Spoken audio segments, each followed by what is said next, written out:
We all want to believe that our homes are our safest sanctuaries, a place where you can shut the front door, lock out the chaos of the outside world, and let your guard down entirely. You look at your family, your children playing in the sunlight, and you tell yourself that everything is fine, because the alternative is too terrifying to even consider. You never want to think about the possibility that someone has been watching you the entire time, waiting in the darkness right outside your window. Up until last year, my wife Hannah and I lived in a modest suburban home with our 6-year-old twin daughters, Clara and Lily. We had owned the place for about 5 years, building a quiet, comfortable life there. But a series of deeply disturbing events ultimately forced us to pack up everything and abandon the neighborhood entirely. Our property sat on a corner lot. The house directly behind us was completely shielded by a thick wall of overgrown evergreen trees and tall hedges, so we never had any interaction with those neighbors. However, the house to our right was owned by a man named Arthur, who had moved in less than a year prior. I had only spoken to him twice, brief and cold interactions over the lawnmower where he barely mumbled a response. He was a reclusive guy in his 50s who always seemed visibly annoyed by the presence of anyone else. 2 of Arthur's second-story windows directly overlooked our fenced-in backyard. There wasn't much privacy, but I had never once seen a light on in either of those rooms. So I always assumed they were empty storage spaces or unused guest bedrooms. One sweltering July afternoon, the girls were out in the backyard playing in their inflatable splash pool while I was cleaning out the garden shed. As I walked back toward the patio, I happened to glance up at Arthur's house. For a split second, I saw Arthur standing rigid behind the glass of one of those dark upper windows, staring straight down at my daughters. The exact moment he realized I had spotted him, he stepped back into the shadows and vanished. It was unsettling, but I tried not to overthink it. Later that evening, as dusk was settling, the girls begged to go back outside to cool off in the water before bed. Hannah was inside preparing dinner, so I kept an eye on them through the kitchen window. Suddenly, the girls stopped playing, and Clara came running through the screen door looking confused. She told me there was a bright, blinking light coming from the neighbor's top window. I walked out into the yard and asked her to show me. She pointed directly at Arthur's dark upstairs window and said a sharp white light kept going off behind the glass. My stomach dropped into a hard knot. I immediately asked both girls if the light looked like the flash of a camera. They both nodded without hesitation. I immediately pulled the girls out of the pool, wrapped them in towels, and brought them inside. I explained what Clara had seen to Hannah, and her reaction matched my own, as she was horrified. She insisted I go right next door and demand an explanation. I walked onto Arthur's porch and knocked firmly on the front door. I rang the bell multiple times. His sedan was parked right there in the driveway, and a light was on in his kitchen, but nobody answered. After several minutes of waiting on the porch, I had no choice but to return home. Weeks passed, and while I kept a constant watch over the kids whenever they were outside, things seemed to quiet down until one night around 1:30 a.m. Hannah and I were asleep in the master bedroom when we were jolted awake by the faint latching sound of our side wooden yard gate swinging shut. Hannah gripped my arm and begged me to check the perimeter. I grabbed a heavy flashlight, flipped on the back floodlights, and stepped out onto the patio. I searched the yard, the shed, and the alleyway, but found no sign of anyone. However, as I stood near the property line, I noticed the lights were blazing in Arthur's backyard. I stepped up to the wooden fence to look over, and my heart nearly jumped into my throat. Arthur was standing right on the other side of the fence, less than 2 feet away, staring directly at me through a gap in the planks. He asked me in a flat tone if I needed something. I took a breath and asked if he had seen anyone creeping around my side yard. He coldly said no. Feeling the tension, I decided to lay it out flat. I asked him if he had been standing at his window weeks ago, taking photographs of my young daughters in the pool. Arthur's demeanor instantly flipped from cold to furious. He raised his voice, aggressively berating me for making baseless accusations and threatening to involve the authorities if I kept harassing him. Without hard evidence, I couldn't escalate the situation without causing a massive, unsafe feud right next door. I backed off, apologized defensively, and went inside. Hannah was furious that he had deflected the issue, but we felt completely powerless. The final straw occurred roughly 3 weeks later, in the dead of night. I was shaken awake by Hannah, who was trembling violently. Before I could ask what was wrong, blood-curdling screams erupted from the girl's bedroom down the hall. I leapt out of bed, grabbed a baseball bat from the closet, and sprinted down the corridor. Lily was huddled in the corner of her bed, sobbing uncontrollably. Her screams had woken Clara, who was crying in sheer terror. When I managed to calm Lily down enough to speak, she choked out that she had woken up to drink water and saw a man standing right outside her ground floor. Bedroom window and a bright, blinding white flash had gone off right in her face. An overwhelming mix of rage and absolute horror washed over me. I carried both girls into our master bedroom, locked the door, and turned off the lights. I crept up to our bedroom window and looked across the narrow gap toward Arthur's house. Faint moonlight illuminated his second-story window, and there he was. Arthur was standing behind the glass, unmoving, peering through the dark straight into our master bedroom. I lost control. I marched back downstairs, crossed the yard, and slammed my fist onto Arthur's front door, holding down the doorbell repeatedly for 3 straight minutes. He never answered. He just stayed hidden in the dark. I called the local police right then and there. 2 officers arrived, took our statements, and went next door to attempt contact with Arthur. Just like before, he refused to open his door, and because there were no physical entry marks or digital footprints the police could immediately act on, they simply filed a report and advised us to install security cameras. We didn't wait around to see what his next move would be. I spent the next few weeks hyper-vigilant, barely sleeping, keeping the kids entirely indoors. Within a month, we put the house on the market, packed our belongings, and moved to a quiet township 2 hours away. We lost money on the quick move, but protecting our daughters was worth every single cent.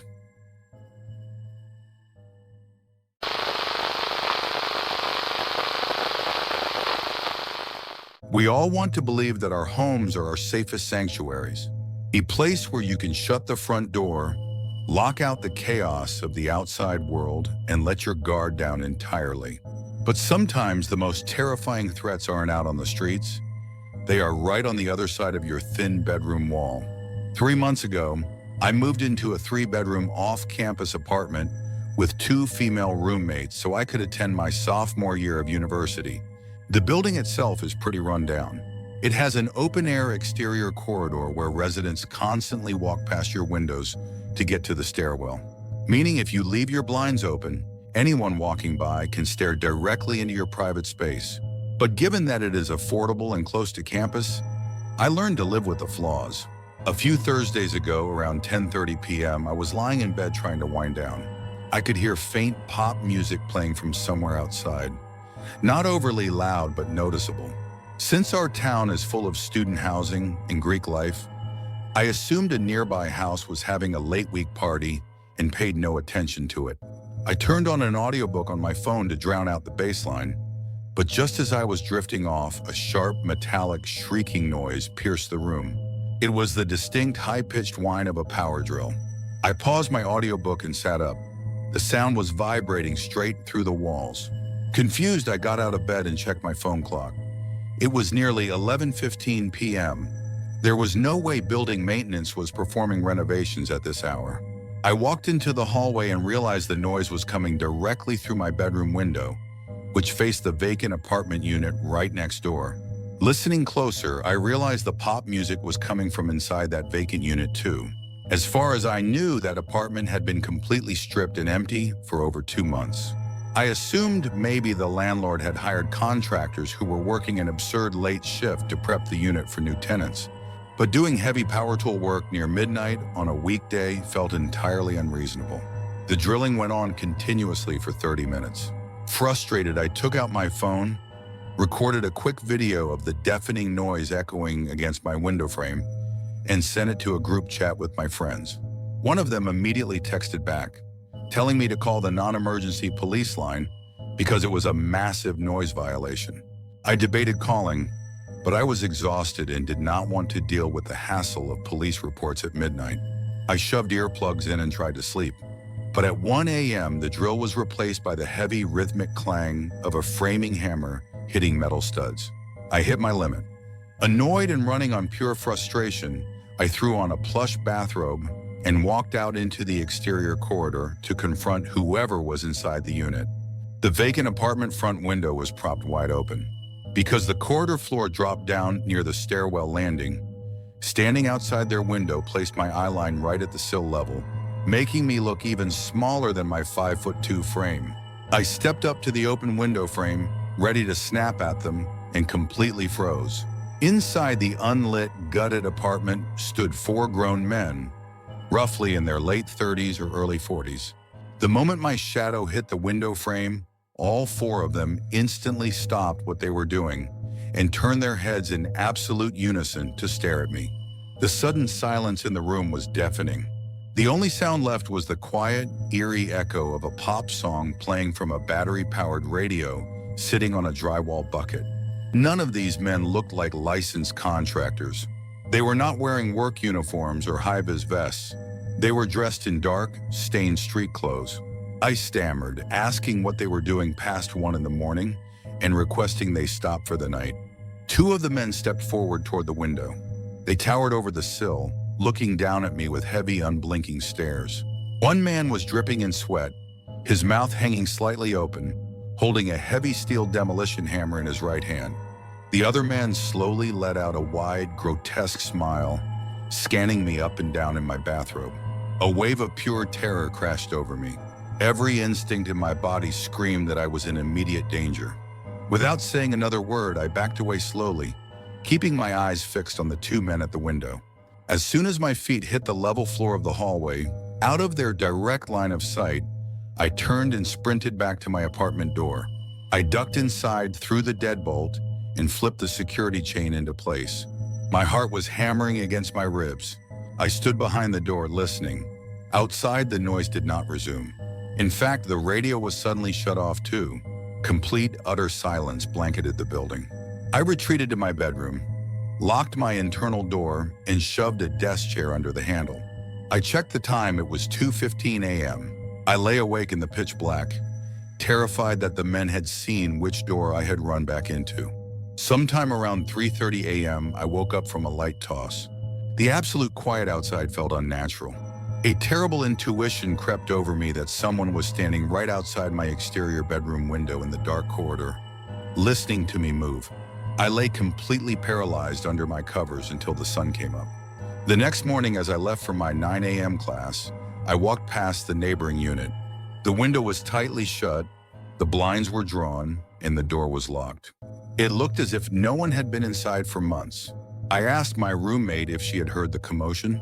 She confirmed she had woken up to the pounding around 1 a.m., but thought she was experiencing sleep paralysis and could not get up to investigate. I reported the incident to our property management company that afternoon.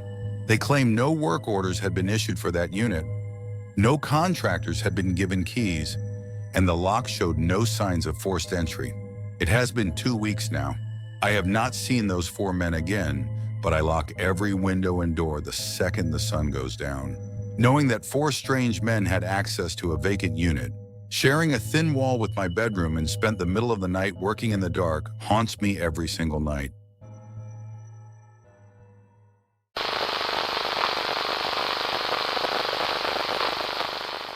We all want to believe that our homes are our safest sanctuaries, a place where you can shut the front door, lock out the chaos of the outside world, and let your guard down entirely. But sometimes the most terrifying threats aren't out on the streets. They're right on the other side of your thin bedroom wall, or in this case, peering down at you from just across your backyard fence. My girlfriend Elena and I rent a small single-story cottage in a quiet suburban township in eastern Pennsylvania.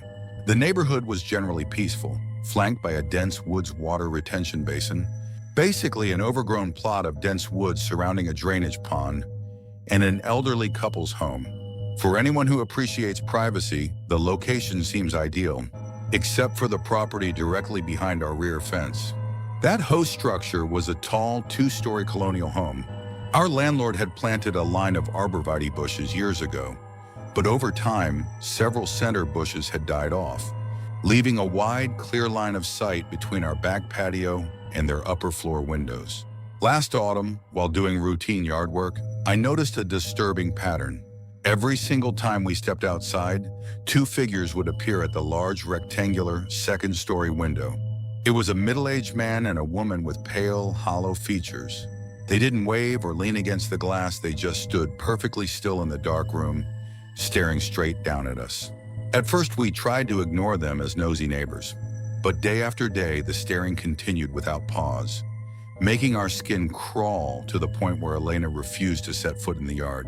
One afternoon, tired of the awkwardness, I looked up and gave them an over-the-top wave. Neither of them moved a muscle. They didn't blink or wave back, keeping their eyes fixed entirely on me. Feeling deeply unsettled, we decided we needed answers and walked around the block to find their front door. The house looked neglected, the lawn was overgrown, and heavy blackout curtains covered every ground floor window. I rang the bell. After a long pause, the door creaked open just a few inches. A young man, likely in his early 20s, peered out, keeping the interior pitch black behind him.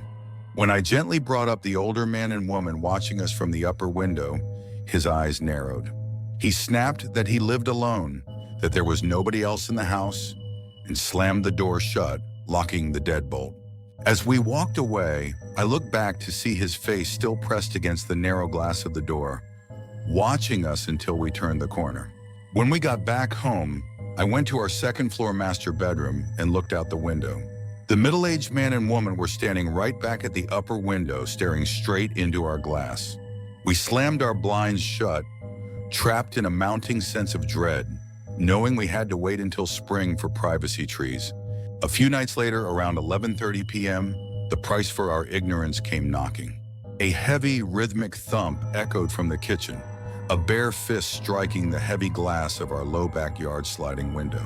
Someone was standing out on our dark patio, knocking directly on the glass. I froze, blood running cold, before slapping the switch for the outdoor security floodlights. The moment the bright white light blasted the patio, the knocking stopped, replaced by the frantic rustle of dead leaves and footsteps sprinting toward the rear fence. I spent the rest of the night sitting near the front door with a golf club.